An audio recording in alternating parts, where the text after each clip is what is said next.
Good day. This video is intended for the fulfillment of the requirements in the course Ancient Philosophy. And today I will try to share a bit of light with regards to virtue in the lens and in the eyes of Meno and Aristotle and try to see the connection between the two. In philosophy, we can see some parallelism between the pre-Socratics and the Socratics.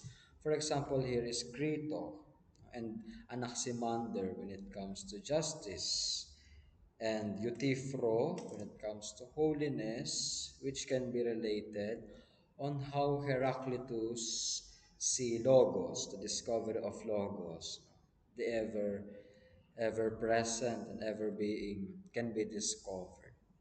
Now, let us go to Meno. According to Meno, the conversation between Socrates and Meno, they are talking about virtue.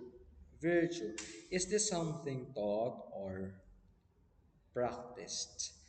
Is it in relation to nature or nurture? So in the study of human development, we can see that persons discover things through his nature, his natura, and through nurture by his experiences, by the lessons. So, what is virtue? So, we will try to shed a light on this. On number 71, we can see Socrates' affirmation that he do not know what virtue is. In Filipino, alam niya kung ano ang hindi niya alam. So he has this humility that he is aware. He has this kind of self-awareness of what he does not know. So this is a great trait in philosophy. And we can see here the problem of nature. Because the problem of the word nature is that there is no hope for education and change or the openness for change. In Filipino, we can say this as an expression of, kasi ganito na talaga ako.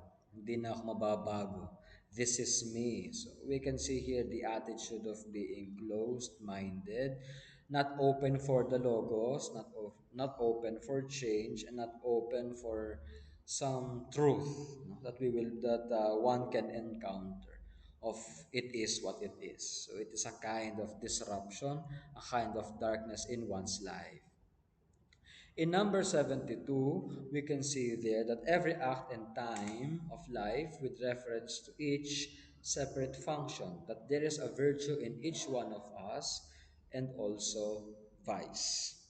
And so we can say here that in each and every single individual, in each and every single one of us human beings, there is goodness, but also there are tendencies to do bad, which are the vices.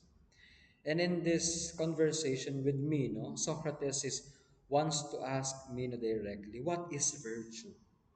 Ano ba ang bertud? And do you follow me? That is the question of Socrates. What is virtue? Ano ba talaga ang bertud? No? On page 113, we can see there that it must be simply the capacity to govern men para pamunuan ang tao, and it's just one quality. This is the response of Meno to Socrates. So virtue is something used to govern men, no? as a power to govern men.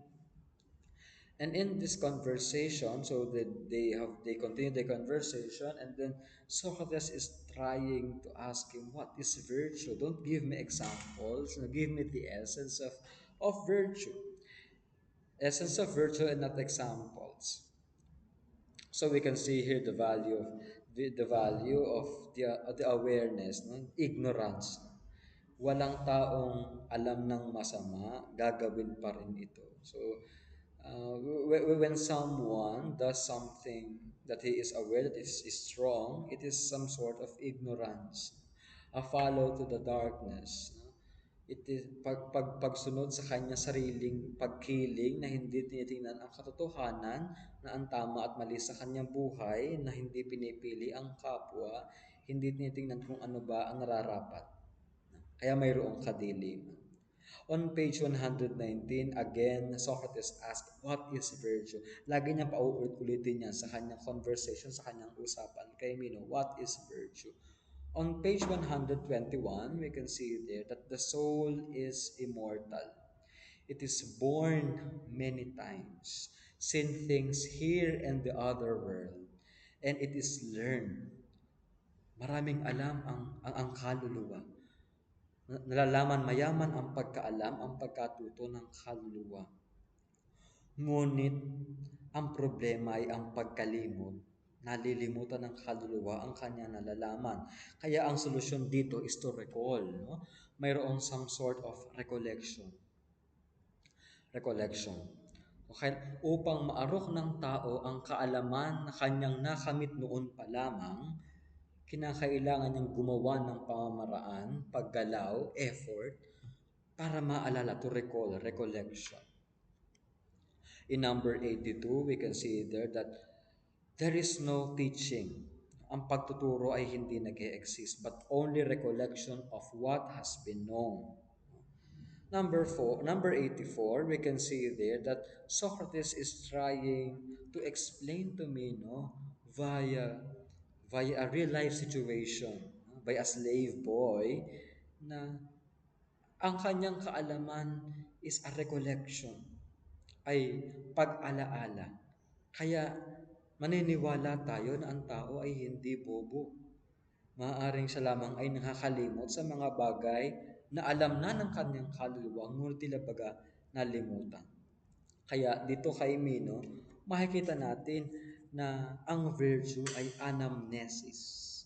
Anamnesis. What is anamnesis? Medyo malalim. Ito ay remembering. Pag-alaala. Remembering. Now, so I'm trying to at least give a gist of the conversation between Mino and Socrates. Now let us go and jump to Aristotle. Aristotle, which is famous for his arete or excellence.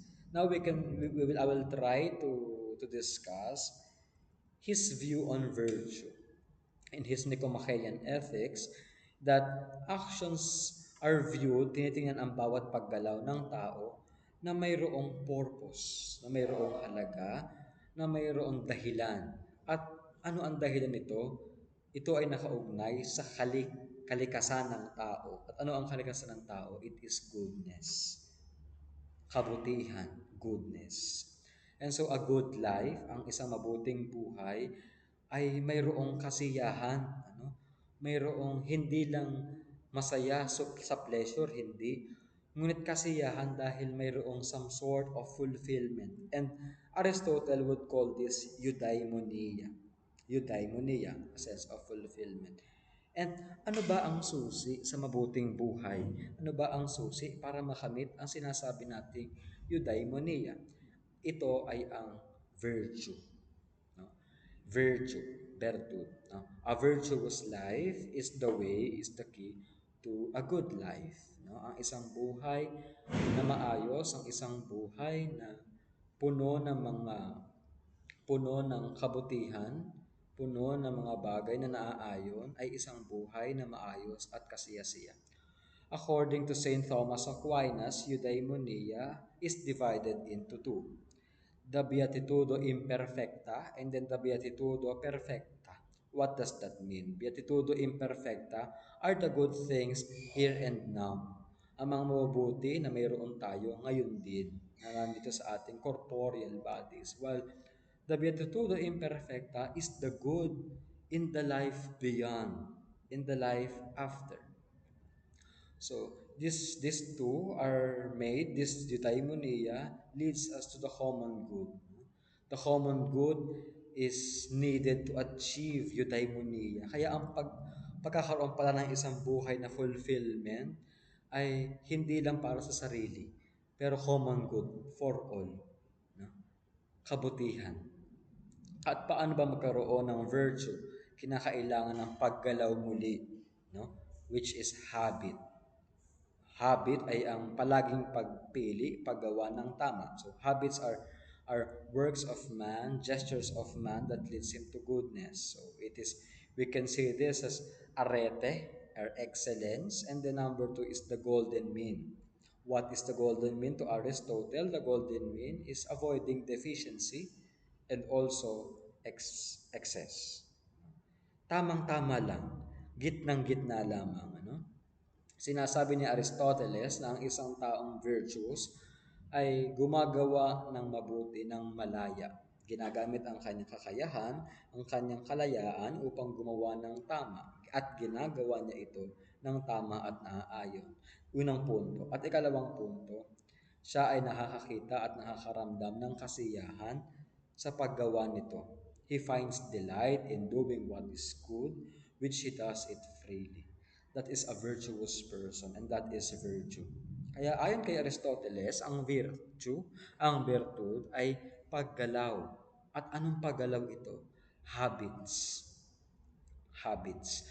So, ang tao ay gumagalaw, nakikisama sa kapwa niya tao, sa ibang nilikha, at sa lahat ng nakapalibot sa kanya, at ang mga bagay na kanyang iniisip, ginagawa, these are habits. And these habits are actions. And these actions are virtues. Ito ay paggawa niya ng malaya at naliligayahan sa paggawa na mayroong kalayaan. And in here we can see how the virtue of Meno is manifested and how the virtue of Aristotle is related with each other. Meno, there is movement of the anamnesis, pag-alaala, mind, and Aristoteles with the virtue of the movement of action and habits. And so both of them is pertaining to virtue with movement. Isang taong nag-iisip at isang taong gumagawa. Habitual. Kaya makikita natin dito the virtues of the two is that there is movement. Ang taong nag-iisip, no? Ang taong nag-iisip at taong gumagawa ng tama ay taong puno ng virtue. No? A virtuous person is a person who thinks of goodness, who recalls virtues, and someone who acts on these virtues constantly, in a constant manner, which can be called habits. So in here we can see how Meno and Aristotle uh, focus their life, focus their philosophies, focus their words on how to live a virtuous life, remembering and habits. So in the life that we have right now, it's a great reminder for us to at least go back to the pre-Socratics and the Socratics on how to live a life in relation to truth. No? Ano ba ang buhay na malapit sa katotohanan? Ano ba ang buhay na kasiyasiya? Ano ba ang buhay na mabuti? Ito ay buhay na umaangkop at umaayon sa kalikasan ng tao, siya na isang taong nag-iisip at taong nakikisama at nakikiugnay sa kapwa niya because we know that man is a rational and a social being. So we can see here in Mino, man is a rational being. He remembers virtues. He remembers the things, no, that he needed. And in Aristotle, the habits, and how can we make habits? How can habits be perfected? Through good relations with each other. So we consider but the manifestation of the nature of man, which is rational and social, in on how Meno and Aristotle view virtue.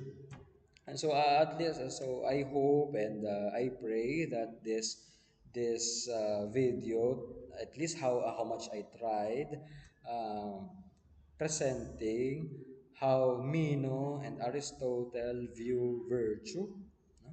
How they experience virtue, how they see virtue, and how it can be related to us in the present era, in the present times. No? Dahil kailangan nating matuto sa mga pag-aaral, paggalaw ng kaisipan ng mga tao noon upang magbigay ng liwanag sa atin, sa liwanag ng katotohanan at liwanag ng kabutihan sa atin sa panahong ito. So, in this video, I hope that its viewers would learn a thing or two about virtue, and please have a virtuous life using your rationality and how you relate with each other. Thank you.